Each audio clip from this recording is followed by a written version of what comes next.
علیہ وسلم نحن عباد محمد صلی اللہ علیہ وسلم صلو علیہ الصلاۃ والسلام علیک یا رسول اللہ صلی اللہ تعالی علیہ وسلم۔ یہاں سے جو احادیث کریمہ بیان کی جا رہی ہیں وہ قرآن مقدس پڑھنے کے تعلق سے اس کی فضیلتیں بیان کی جا رہی ہیں کہ کلام مقدس کو پڑھنا اور اس کو سمجھ کر پڑھنا اس کی کتنی فضیلت رکھتا ہے۔ ہم لوگ قرآن مقدس پڑھتے ہیں لیکن ہم اس بات سے جو ہے غافل ہیں کہ اس پہ کتنا ثواب ملتا ہے۔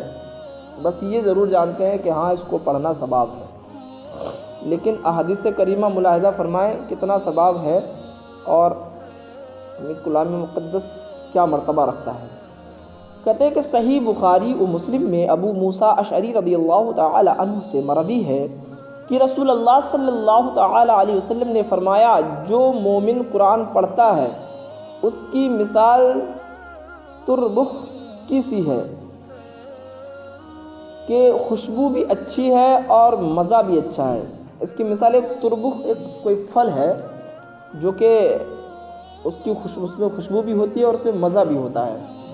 اب بڑے بوڑھے شاید جانتے ہوں گے بھئی پتہ نہیں کون سا تربخ ہوتا ہے، کوئی پھل ہوتا ہے۔ یہ کہتے ہیں اور جو مومن قرآن نہیں پڑھتا وہ کھجور کے مثل ہے کہ اس میں خوشبو نہیں مزہ شیریں ہے۔ کھجور دیکھیے گا اس میں خوشبو نہیں ہوتی ہے لیکن اس میں مزہ ہوتا ہے۔ اور کہتے ہیں اور جو منافق قرآن نہیں پڑھتا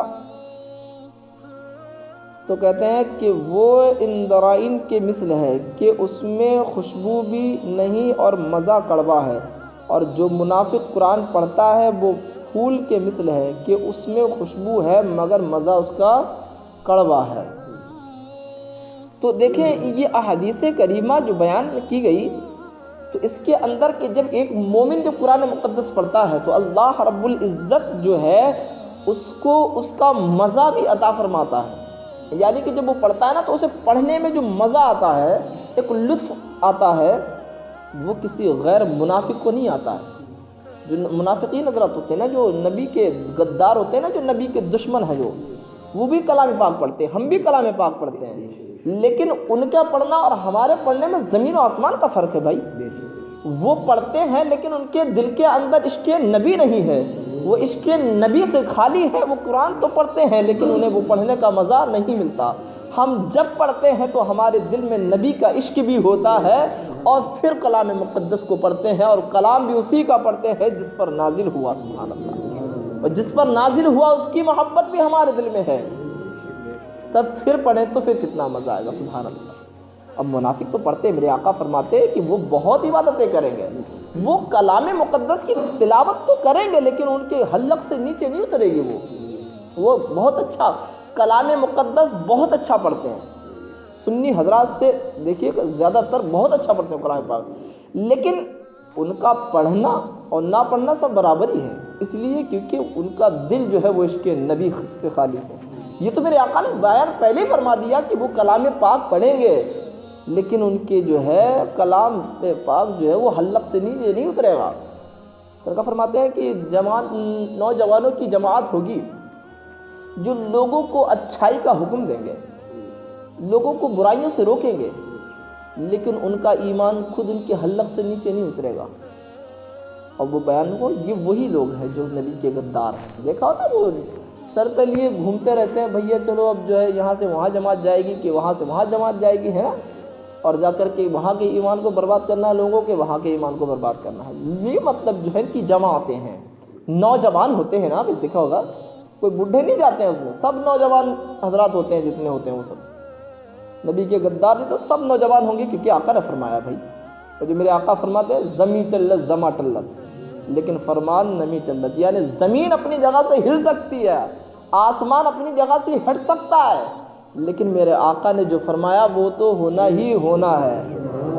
تو نبی پاک صلی اللہ علیہ وسلم کا جب تک عشق نہیں ہوگا عبادت میں مزہ نہیں آ سکتا۔ یہ لوگ لاکھ سجدہ کریں، لاکھ عبادت کریں، سجدے میں سر رکھ کر مر جائیں، لیکن جو ہے وہ مرتبہ رب کائنات انہیں صرف ایک ہی مرتبہ دے گا، وہ جہنم ہے، کہ اٹھا کے سیدھے جہنم میں ڈال دے گا۔ کیوں؟ نبی کے عشق سے خالی۔ تو اس لیے جو ہے جب کلام مقدس پڑھے تو نبی کا عشق ضروری ہے، نماز پڑھے تو نبی کا عشق ضروری ہے، کوئی بھی عبادت صحیح، کوئی بھی خیر کام صحیح، بہتر نیک کام، نبی کا عشق ضروری ہے۔ دنیا میں رہو شان سے رہو، نبی کی محبت لے کے مر جاؤ۔ تم دنیا کے اندر مالدار نہ صحیح، جائیداد والے نہ صحیح، دولت والے نہ صحیح، تمہارے پاس دنیا میں کچھ نہ ہو، لیکن نبی کا عشق اگر ہے دل کے اندر تو پھر سب کچھ تمہارا ہے۔ لوگ مرنے کے بعد تمہاری تعریفیں کریں گے، سبحان اللہ، کہ نبی کا عاشق جا رہا ہے، نبی کا عاشق تھا، سبحان اللہ۔ دیکھا ایک وہ دہلی کی جامع مسجد میں نے شاید سنایا تھا قصہ، وہ دہلی کی جامع مسجد کے پاس ایک فقیر رہا کرتا تھا، ایک فقیر مانگا کرتا تھا، لیکن نبی کا عشق دیکھیے، محبت دیکھیں آپ۔ فقیر تھا، وہ مانگا کرتا تھا، تو ایک دن انگریز، ایک باہر سے ایک انگریز آیا، اور وہ اس کا کام یہ تھا کہ وہ فوٹوز کھینچتا تھا، جو اچھی چیز لگتی تھی اس کے فوٹو کھینچ کے لے جاتا تھا۔ وہ دہلی میں آیا، اس کے ساتھ میں ایک انگلش وہ بولتا تھا، انگریز تو انگلش ہی بولتے ہیں، تو ٹرانسلیشن کرنے والا، ہندی میں سمجھانے والا ایک شخص اس کے ساتھ تھا، وہ شاید امریکہ سے شاید آیا تھا۔ تو وہ جو ہے آیا، تو آنے کے بعد جب وہ دروازے پہ جامع مسجد کے گھسنے لگا تو فقیر وہیں بیٹھا ہوا تھا، اس نے خدا کے نام پہ اس سے مانگا، تو اس نے نکال کر کے اپنے بٹوے سے کچھ پیسے اسے دیے، اس میں سے کچھ ڈالر اس کے پاس تھے، تو اس نے نکال کر اس کو فقیر کو دیے۔ پھر جب وہ رکھنے لگا تو اس کا بٹوا جو تھا وہ زمین پر گر گیا۔ اب جب اس نے دیکھا بٹوا گرا تو اس نے بٹوے کو اٹھایا، اٹھانے کے بعد جب تک وہ شخص جو تھا وہ اندر جامع مسجد کے جا چکا تھا، وہ اندر گیا، اس نے کچھ فوٹو وغیرہ کھینچنے کے بعد وہ دوسرے راستے سے نکل گیا، وہ دوسرے دروازے سے نکل گیا، کیونکہ اس میں تین دروازے ہیں، ایک تو مین دروازہ ہے اور ایک سائڈ سے ہے اور ایک ادھر سائڈ سے، 3 دروازے ہیں اس میں، تو وہ کسی دوسرے دروازے سے نکل گیا۔ اب یہ شخص جو فقیر تھا بیٹھا ہوا، اس نے بٹوے کو اٹھایا اور پیچھے دوڑ پڑا کہ جا کر کے اس کو جو ہے میں بٹوا دے دوں جا کر، لیکن جب پہنچا تو وہ شخص نکل چکا تھا اور وہ بٹوا اس کو نہ دے سکا، اس نے اس کو بڑا حفاظت کے ساتھ اپنے پاس رکھ لیا۔ اب وہ جو شخص تھا وہ انگریز، وہ ہر 6 مہینے میں چکر لگایا کرتا تھا، جب وہ 6 مہینے کے بعد آتا ہے، آنے کے بعد پھر اسی دروازے سے ہی اس کا گزر ہوا، اس فقیر نے جو ہے اسے پہچان لیا، اور پہچاننے کے بعد اسے روکا، فوراً کہا، اور جیب سے اپنے بٹوا نکالا اور کہا کہ جب آپ پہلی مرتبہ آئے تھے تو میں نے آپ سے مانگا تھا، تو آپ نے مجھے نکال کر کے کچھ پیسے دیے تھے، لیکن جب آپ رکھنے لگے تو آپ کا یہ بٹوا گر گیا تھا یہاں پر، تو اس لیے میں نے اس کو بڑا حفاظت سے رکھا، میں آپ کے پیچھے دیکھنے بھی گیا لیکن آپ مل نہ سکے، اس لیے میں نے اس کو حفاظت سے، میں نے کبھی آئیں گے تو اس کو دے دوں گا، تو اس لیے یہ اپنا بٹوا آپ اپنے پاس رکھیے گا۔ اس نے جب بٹوے کو دیکھا تو دیکھنے کے بعد اس نے چیک کیا، تو کہا اس کو چیک کر لیجئے گا، جب دیکھا تو جتنی رقم اس کے اندر، جو سامان اس کا رکھا ہوا تھا ویسے کا ویسے ہی اس کے اندر تھا۔ اس نے کہا یہ اتنی بڑی رقم اس کے اندر موجود تھی، تو چاہتا تو اپنا خرچ اس سے اٹھا سکتا تھا، تو کچھ بھی اس سے خرید سکتا تھا، تو اپنا کام چلا سکتا تھا، لیکن کیا ضرورت تھی کہ تو نے میرے پیسوں کو جو ہے واپس کر دیا؟ لوگ تو آج کل اگر لوگوں کو چیز مل جاتی ہے تو فوراً جو ہے اس کو غائب کر دیتے ہیں، نہیں بتاتے کسی کو، لیکن تو نے کیوں بتا دیا اور پھر جو ہے تو واپس میرا کیا؟ تو اس شخص نے کہا، اس فقیر شخص نے کہا، ایک بڑا بہترین اور بہت پیارا جملہ کہا، اے شخص میں فقیر ضرور ہوں، میں مانگتا ضرور ہوں، لیکن میری غیرت اتنی نہیں مر گئی، میں کسی کے سامان کو اٹھا کر کے میں اپنے خرچ میں لے لوں، اگر میں تیرے ان پیسوں کو میں اپنے خرچ میں لے لیتا تو بروز محشر بتاؤ تمہارے نبی حضرت عیسیٰ علیہ السلام میرے نبی سے کہتے کہ اے نبی پاک صلی اللہ علیہ وسلم، تمہارے امتی نے میرے امتی کے پیسوں کو بغیر اجازت کے خرچ کر لیا تھا، اور یہ میں گوارا نہیں کرتا کہ میرے آقا کا چہرہ تمہارے نبی کے سامنے جھک جائے، کہ میں یہ نہیں چاہتا کہ میرے نبی کا چہرہ تمہارے نبی کے سامنے جھک جائے بروز محشر، یہ میں گوارا نہیں کر سکتا، سب کچھ گوارا کر سکتا ہوں لیکن یہ گوارا نہیں کر سکتا۔ تو دیکھیں یہ فقیر ہوا کرتے تھے کہ خودداری رکھتے تھے اپنے دلوں کے اندر، نبی کا عشق رکھتے تھے۔ ایسے آج کل کے یہ فقیر ان کی طرح نہیں تھے، وہ فقیر تھا جو کہ اپنے دل میں نبی کا عشق تو ہم بھی تو نبی کے غلام ہیں، اپنے دل میں بھی ہم ایسا عشق رکھیں جب بات آ جائے تو ہم اپنا سر بھی قلم کروانے کے لیے تیار ہو جائیں۔ نبی کا عشق دنیا میں ایسا رکھیے، کہیں گستاخ نبی یا نبی کی شان میں اگر کوئی ذرہ برابر بھی گستاخی کرے تو ہم اس کے سر کو ترنت قلم کرتے ہیں، چاہے وہ ہمارا گھر کا باپ ہی کیوں نہ ہو، گھر کی ہماری ماں ہی کیوں نہ ہو، ہمارا رشتہ دار اعز اقربا پڑوسی ہی کیوں نہ ہو، اگر نبی کی شان میں یا بزرگوں کی شان میں یا اگر صحابہ کی شان میں اگر ذرہ برابر بھی گستاخی کرے گا تو ہم پسند نہیں کریں گے، ہم ذرہ برابر بھی اسے برداشت نہیں کر سکتے۔ سب کچھ برباد کر سکتے ہیں، ہمارے گھر کو برباد کر دیجئے، برداشت کریں گے، ہماری زمینوں کو چھین لیجئے، ہمیں برباد کر دیجئے، لیکن ہم یہ سب برداشت کر سکتے ہیں، لیکن نبی کے اوپر ذرہ برابر بھی اگر انگشت زنی کی تو ہم یہ برداشت نہیں کر سکتے۔ مر تو جائیں گے دنیا کے اندر، لیکن نبی کا گستاخی ذرہ برابر ہم برداشت نہیں کر سکتے۔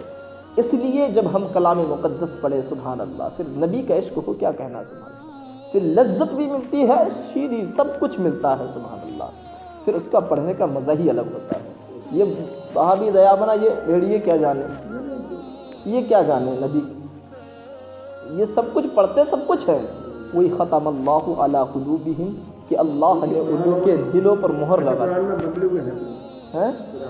ارے ان کے دو قرآن جی ان کے جو ہے وہ اشرف علی تھانوی نے ترجمہ کیا، مطلب ان لوگوں نے جو ترجمہ کیا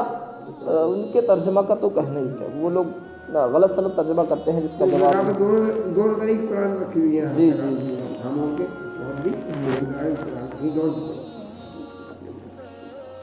اس لیے جب بھی کبھی ترجمہ پڑھنا ہو،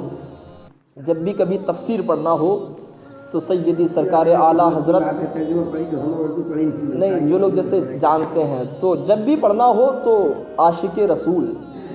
سیدی سرکار اعلیٰ حضرت رضی اللہ تعالی عنہ کا لکھا ہوا کنز الایمان شریف اس کو پڑھیے گا، جو تفسیر بھی ہے وہ سب کچھ ہے اس کے اندر، اعلیٰ حضرت نے سب کچھ اس میں ایسے، اسی لیے کچھ یاد نہیں آتا، جو اردو تھوڑا جانتے ہوتے تو ہر جگہ پتہ ہوتی ہے یہ صورت یہ کام کریں، یہ اس لیے جو تو سادہ پڑھتے ہیں۔ نہیں چلیے پھر بھی کوئی بات نہیں، اللہ اس میں بھی ثواب عطا کرے۔ ہاں کامیابی ہے۔ جی ایک حدیث پاک اور سنتے چلیں، کہتے صحیح مسلم میں حضرت عمر رضی اللہ تعالی عنہ سے مروی ہے کہ رسول اللہ صلی اللہ تعالی علیہ وسلم نے فرمایا کہ اللہ تعالیٰ اس کتاب سے بہت لوگوں کو بلند کرتا ہے اور بہت سو کو پست کرتا ہے، یعنی جو اس پر ایمان لاتے اور عمل کرتے ہیں ان کے لیے بلندی ہے اور دوسرے کے لیے پستی ہے، یعنی کہ اس کے لیے کیا ہے، گھاٹا ہے۔ تو دیکھیں یہ والی احادیث پاک کتنی صاف طور پر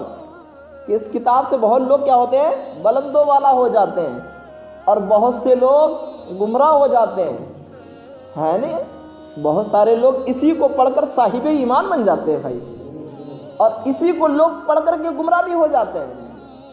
جسے وہابی دیابنا جو ہے وہ کیا کلام مقدس کو پڑھ کر کے انہوں نے جو ہے ترجمہ کیا اور کیا ہو گئے، گمراہ ہو گئے، نبی کی شان میں گستاخیاں کی، گمراہ ہو گئے۔ وہ کلام مقدس پڑھتے ہیں تو ان کے پڑھنے کا الگ طریقہ ہے، لیکن جب عاشق نبی پڑھتا ہے تو اس کے پڑھنے کا انداز ہی کچھ الگ ہوتا ہے سبحان اللہ۔ تو اس لیے وہ ترجمہ وہ مطلب لوگوں کو صرف اور صرف ان کی ایمان چھیننے کے لیے اس میں وسائل تلاش کرتے ہیں، اور پھر لوگوں کے سامنے ایسی الٹی سیدھی باتیں پیش کرتے ہیں کہ دیکھو کلام مقدس میں تو اللہ رب العزت نے فرمایا لا تقربوا الصلاۃ کہ تم نماز کے قریب نہ جاؤ، لیکن کب نہ جاؤ آگے کا بتاتے ہی نہیں ہے اور انسان کو گمراہ کرتے ہیں۔ وَأَنْتُمْ سُكَرَاء کہ جب تم نشے کی حالت میں ہو تب تم نماز کی حالت میں نہ جاؤ، یہ نہیں بتائیں گے، بلکہ تم لا تقربوا الصلاۃ، دیکھو اللہ تعالیٰ تو فرماتا ہے تم نماز کے قریب نہ جاؤ، یہ کہتے ہیں، کیا کہتے ہیں، یہ دیکھو کلام پاک میں ہی فرمایا اللہ تعالیٰ، مطلب اس طریقے سے جو ہے باتیں پیش کرتے، وہ باتیں پوری بات نہ بتا کر کے انسان کو گمراہ کرتے، ان کے ایمان کو چھینتے ہیں۔